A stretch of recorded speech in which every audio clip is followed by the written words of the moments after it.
Hello દોસ્તો, welcome back to my channel. દોસ્તો, આજના વિડીયોમાં હું તમારી સાથે વિડીયો શેર કરીશ પથરીનો દુખાવો તથા પથરી શરીરમાંથી બહાર કાઢવાના કેટલાક ઘરેલું ઉપાયો. દોસ્તો, આજકાલ પથરીનો દુખાવો ઘરે ઘરો પહોંચી રહ્યો છે. આ પથરીના દુખાવાનો ઈલાજ તો છે, પરંતુ આ પથરીને બહાર કાઢવા માટેની દવા હજી સુધી શોધાઈ નથી એવું કહેવામાં આવે છે. પથરીને બહાર કાઢવી હોય તો આપણે હોસ્પિટલમાં જઈને ઓપરેશન જ કરાવવું પડે, એ જરૂરી છે એવું કહેવામાં આવે છે. પરંતુ દોસ્તો, આજના વિડીયોમાં હું તમારી સાથે કેટલાક ઘરેલું ઉપચારો શેર કરીશ, જેના દ્વારા તમે પથરીનો દુખાવો અને પથરીને શરીરમાંથી બહાર કાઢી શકશો. તો દોસ્તો, મારો આજનો વિડીયો જરૂરથી પૂરો જોજો. દોસ્તો, પથરીની સમસ્યા જે વ્યક્તિને હોય તે જ વ્યક્તિ જાણે કે આ પથરીનો દુખાવો કેટલો ભયંકર હોય છે, એની વેદના કેટલી ભયંકર હોય છે. જેને પથરી થઈ હોય એને જ એ વેદના ખબર હોય છે. સૌથી પહેલાં જાણીશું કે પથરી કેમ થાય છે. તો શરીરમાં પાણીની ઉણપના કારણે વધારે પૂરતા બાથરૂમને રોકવા માટે, એટલે કે જે પેશાબ છે, મળ છે, એને વધુ પૂરતા કંટ્રોલમાં રાખવામાં આવે તો એ ધીરે ધીરે પથરીની સમસ્યા બની શકે છે અને મોટો સ્ટોન પણ બની શકે છે. કારણ કે ઝીણી પથરી હોય છે એ ભેગી થાય છે અને એક મોટો સ્ટોન પણ થઈ શકે છે શરીરમાં. તો આપણે હંમેશા ધ્યાન રાખવું કે તમને બાથરૂમ લાગે તો તાત્કાલિક બાથરૂમનો યુઝ કરો, મતલબ કે એને કંટ્રોલ, મતલબ કે રોકી ના મૂકો. અગર આપણે બાથરૂમને વધુ પૂરતા રોકી રાખીશું તો ધીરે ધીરે એ પથ્થર બની જશે, મતલબ કે પથરીની સમસ્યા આપણા શરીરમાં રહેશે. દોસ્તો, બીજા ઘણા બધા કારણો છે, પણ સૌથી વધારે મેન મને આ જ કારણ લાગ્યું. બીજું છે, જે વ્યક્તિ સ્લેટ પેન ખાતું હોય અથવા તો માટીનું સેવન કરતું હોય એને પણ આ પથરીની સમસ્યા સમય જતાં થઈ શકે છે. ખારવાળું જે આપણે પાણી પીએ છીએ એ પાણી પીતા હોઈએ છે તો પણ આ પથરી થઈ શકે છે. હંમેશા ચોખ્ખું પાણી પીવાનું રાખો. અને સાથે જે વ્યક્તિને પથરીની સમસ્યા હોય એ વ્યક્તિએ તો હંમેશા માટે પાણી વધુ પૂરતું પીવું જોઈએ. વધુ પૂરતા પાણી પીવાથી તમને પેશાબ લાગશે અને તમે પેશાબ કરવા જશો તો જે પથરીનો સ્ટોન છે એ સ્ટોન પેશાબ દ્વારા ઝીણા ઝીણા કટકા થઈને બહાર નીકળી જાય છે. તો જે વ્યક્તિના શરીરમાં સ્ટોન એટલે કે પથરીની સમસ્યા હોય એ વ્યક્તિ હંમેશા માટે વધુ પૂરતું પાણી પીવું જોઈએ. જ્યારે શિયાળો હોય, ઉનાળો હોય, ચોમાસું હોય, કોઈ પણ ઋતુ હોય, તમને તરસ ના લાગે તો પણ તમે પાણી પીવાનું વધારે રાખો, જેના દ્વારા તમારા શરીરમાં જે પથરી છે એ પથરી ધીરે ધીરે મળ દ્વારમાં કે પેશાબ દ્વારમાં જતી રહી અને તમે એને બહાર ફેંકી શકો. એટલા માટે પાણી વધારે પૂરતું પીવું જોઈએ. આ સમસ્યા માટે આજે હું તમને કેટલાક ઘરેલું ઉપચારો બતાવીશ, જેના દ્વારા પણ તમે વગર ઓપરેશન અને વગર દવાએ ઘરેલું ઉપચાર દ્વારા તમારા શરીરમાંથી પથરી બહાર કાઢી શકશો. ડુંગળીનો રસ કાઢો અને એ રસમાં ખાંડ મેળવીને શરબત બનાવો અને જે વ્યક્તિને પથરીનો દુખાવો થતો હોય એ વ્યક્તિને આ રસ પીવડાવો, એટલે કે આ શરબત પીવાઓ. આ શરબત પીવાથી શરીરમાં જે પથરી હોય છે એના નાના નાના ટુકડા થઈ જાય છે અને આ શરબત પીવાથી પેશાબ વધુ પૂરતો લાગે છે, જેના દ્વારા પથરી જે હોય છે એ પેશાબ ફટે બહાર નીકળી જાય છે. તો આ શરબત વધુ પૂરતો દિવસમાં પીવો જોઈએ, પરંતુ ધ્યાનમાં રાખજો દોસ્તો કે આ શરબત છે એ મિનિમમ 10 દિવસ સુધી જ પીવાનો છે. એથી લાંબો સમય સુધી આ રસનો એટલે કે આ શરબતનો ઉપયોગ નથી કરવાનો, નહીં તો તમારા શરીરને હાનિ થઈ શકે છે એટલે કે નુકસાન પણ થઈ શકે છે. તો જરૂરથી આ વાત ધ્યાનમાં રાખજો. કણથીનો સૂપ બનાવી તેમાં ચપટી સૂરો ખાર મેળવીને પીવાથી પથરી ઓગળી જાય છે અને પથરીનો ભયંકર પીડા જે હોય છે એ પણ દૂર થાય છે. કણથીનો બીજો ઉપાય છે, જેમાં કણથી 50 ગ્રામ રાત્રે પલાળી રાખી સવારે મસળી ગાળીને પાણી પીવામાં આવે. આ કણથીનું રોજ સવારે નૈણા કોઠે પાણી પીવામાં આવે તો પથરી મૂત્ર દ્વારા બહાર નીકળી જશે અને જે દુખાવો થાય છે એ પણ દૂર થઈ જશે. લીલા નારિયેળને સ્વાસ્થ્ય માટે ખૂબ જ ફાયદાકારક માનવામાં આવે છે, ખાસ કરીને પથરીના જે દર્દી હોય છે તેને દુખાવો થતો હોય અથવા તો પથરીની સમસ્યા હોય એ વ્યક્તિએ આ લીલા નારિયેળનું પાણીનું સેવન કરવું જોઈએ. આ પાણીનું સેવન કરવાથી તમને પથરીનો દુખાવો અને પથરીની સમસ્યાથી રાહત મળી શકે છે. કડવા કાઢેલાનો રસ કાઢો અને એ રસમાં 1 ગ્લાસ જેટલું છાશ મિક્સ કરો.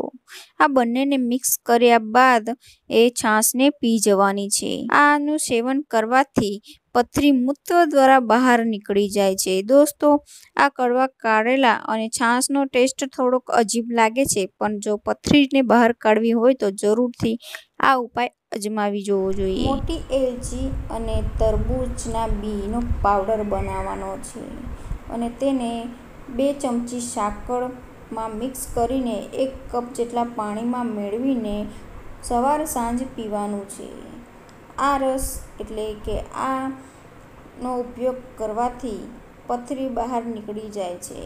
આ ઉપાય 15 દિવસ સુધી સતત ચાલુ રાખવો જોઈએ. લીંબુનો રસ અને લીલા નારિયેળના પાણી. લીંબુનો રસ અને લીલા નારિયેળના પાણીને બંનેને મિક્સ કરીને પીવામાં આવે તો પથરી મૂત્ર દ્વારા બહાર નીકળી જાય છે. લીંબુનો રસ અને પાણી. લીંબુનો રસ અને પાણીને રોજ ડેલી પીવામાં આવે સવારે નૈણા કોઠે એટલે કે બ્રશ કર્યા વગર, તો આ પથરીની સમસ્યા દૂર થાય છે. આ લીંબુનો રસ અને પાણી પીવાથી શરીરના બીજા બધા રોગ પણ દૂર થાય છે, પણ આ રસનો ઉપયોગ કરવાથી પથરીની પણ સમસ્યા દૂર થઈ શકે છે. જે વ્યક્તિને પથરીની સમસ્યા છે એ વ્યક્તિએ ડેલી એટલે કે દરરોજ 1 ટાઈમ રીંગણનું શાક ખાવું જોઈએ, જેના દ્વારા પણ પથરીને રાહત મળે છે, એટલે કે પથરીના દુખાવાને રાહત મળે છે, પથરી બહાર નીકળી જાય છે. તો રીંગણનું શાક પણ ખાવું જોઈએ જે વ્યક્તિને પથરીને પ્રોબ્લેમ હોય એણે. પાકેલા કાળા જાંબુ પથરીમાં ખાવામાં આવે તો બહુ હિતાવહ માનવામાં આવ્યા છે. કાળા જાંબુ ખાવાથી પથરીની સમસ્યા જડમૂળમાંથી નીકળી જાય છે, એ બિલકુલ ગાયબ જ થઈ જાય છે. તો જે વ્યક્તિને પથરીની સમસ્યા હોય એણે કાળા જાંબુ ખાવાના છે, જેથી કરીને આપણા શરીરમાંથી આ પથરી બહાર નીકળી જાય. આ જાંબુ ખાવાથી શરીરમાં જડમૂળમાંથી આ પથરી બહાર કાઢી નાખે છે. તો જે વ્યક્તિને પથરીનો પ્રોબ્લેમ હોય એમણે જરૂરથી આ જાંબુનું સેવન કરવું જોઈએ.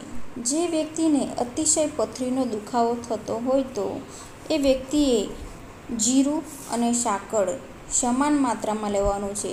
દાખલા તરીકે તમે જીરું 2 ચમચી લો તો 2 ચમચી સાકર લેવાની છે. સમાન ભાગ રાખવાનો છે, એટલે સરખો ભાગ જ લેવાનો છે અને એને વાટી લેવાનું છે. ખાંડ અલગ વાટવાની છે કે સાકર અલગ વાટવાની છે અને જીરું અલગ વાટવાનું છે. આનો પાવડર બનાવીને બંનેને મિક્સ કરવાનું છે અને ત્યારબાદ ઠંડા પાણીમાં એને પીવાનું છે. જ્યારે પણ આખા દિવસમાં તમે 3 વાર આ પાણી પીજો. એટલે કે જ્યારે પણ તમને વધુ પૂરતી તરસ લાગે તો 1 ચમચી જેટલો આ પાવડર મિક્સ કરીને ગ્લાસમાં નાખી દો અને એમાં ઠંડુ પાણી ઉમેરીને પીવો. આખા દિવસમાં 3 વાર જો તમે પાણી પીશો આ રીતે, તો તમને અતિશય દુખાવો થતો હશે એમાં રાહત મળશે. સાકર, વરિયાળી, સૂકા દાણા આ બધી વસ્તુને 50-50 ગ્રામ લેવ અને તેને પાણીમાં પલાળી રાખો. 6 થી 7 કલાક પછી આ પાણીને ગાળીને પીવો. આ પાણી પીવાથી તમારા શરીરમાં જે પથરીનો દુખાવો થતો હશે એ દૂર થઈ જશે. બીલીપત્ર એટલે કે બીલીના પાન. થોડું પાણી ઉમેરીને તેની પેસ્ટ બનાવી લો અને તેમાં થોડી કાળી મરી ઉમેરી દો અને ખાવું. રોજ કાળી મરી અને બીલીપત્ર મિક્સ કરીને ખાવાથી શરીરમાં જે પથરી હોય છે એ દૂર થાય છે. પરંતુ દોસ્તો, જો તમે કાળી મરી પહેલા દિવસે 5 લીધી હોય તો બીજા દિવસે એની સંખ્યા વધારો, એટલે કે 6 કે 7 રાખો. આ રીતે તમે આ પેસ્ટ એટલે કે બીલીપત્ર અને કાળી મરીનું સેવન તમે 7 દિવસ સુધી કરશો તો તમારા શરીરમાંથી આ પથરી બહાર નીકળી જશે. દોસ્તો, દાડમ તો આપણા શરીર માટે ખૂબ જ ફાયદાકારક હોય છે.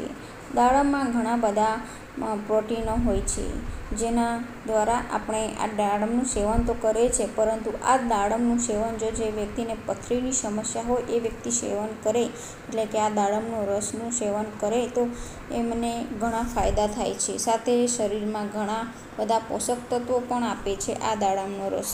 તો દોસ્તો, આ દાડમનો રસ કોઈ શરીરને હાનિ નહીં પહોંચાડે. જે વ્યક્તિને પથરી હશે એ વ્યક્તિ તો જરૂરથી આ દાડમના રસનું એટલે કે શરબતનું સેવન કરે. ઘરે બનાવીને પીવામાં આવે આ દાડમનો રસ તો શરીરને ઘણો ફાયદો થશે. તો દોસ્તો, સ્વાસ્થ્ય માટે તો દાડમનો રસ જરૂરથી પીવો જોઈએ. સાથે જેમને પથરીનો દુખાવો થતો હોય અથવા તો પથરી હોય એ વ્યક્તિએ આ દાડમનો રસ પીવો જોઈએ, જેના દ્વારા પથરી આપણા શરીરમાંથી બહાર નીકળી જાય. એ જ રીતે તરબૂચ પણ આપણા શરીર માટે ખૂબ જ સારું છે. આ તરબૂચ ખાવાથી પણ તમારા શરીરમાં જે પથરીનો દુખાવો થતો હોય અથવા તો પથરી હોય એને બહાર કાઢી શકે છે. પરંતુ આ તરબૂચનો રસ પીવાનો છે, એટલે કે શરબત બનાવીને પીવાનો છે. દોસ્તો, તરબૂચમાં પોટેશિયમનો પૂરતો જથ્થો હોય છે, જે તંદુરસ્ત કિડની માટે ખૂબ જ મહત્વનો ભાગ ભજવે છે. આપણા શરીરના યુરિનમાં પોટેશિયમની માત્રા વધારે છે. સાથે તરબૂચમાં ભરપૂર માત્રામાં પાણી હોય છે, જેના કારણે કુદરતી રીતે આપણા શરીરમાંથી પથરી બહાર કાઢી શકે છે આ તરબૂચ. તો દોસ્તો, આ હતો મારો આજનો વિડીયો. તમને મારો આજનો વિડીયો કેવો લાગ્યો એ મને કમેન્ટ કરીને જણાવજો. સાથે જ જો તમને પથરીનો દુખાવો થતો હોય તો આ ઘરેલું ઉપચાર જરૂરથી અજમાવી જોજો. સાથે તમારા મિત્રો સગા સંબંધીને પણ આ પ્રોબ્લેમ હોય તો આજનો આ વિડીયો તમારા મિત્રો સગા સંબંધી સાથે જરૂરથી શેર કરજો. દોસ્તો, આ હતો મારો આજનો વિડીયો. મારો વિડીયો હેલ્પફુલ લાગ્યો હોય તો વિડીયોને જરૂરથી લાઈક આપજો. સાથે જ મારી યુટ્યુબ ચેનલ જાગૃતિ વસાવા ચેનલને જરૂરથી સબસ્ક્રાઈબ કરી દેજો. Thank you for watching my video.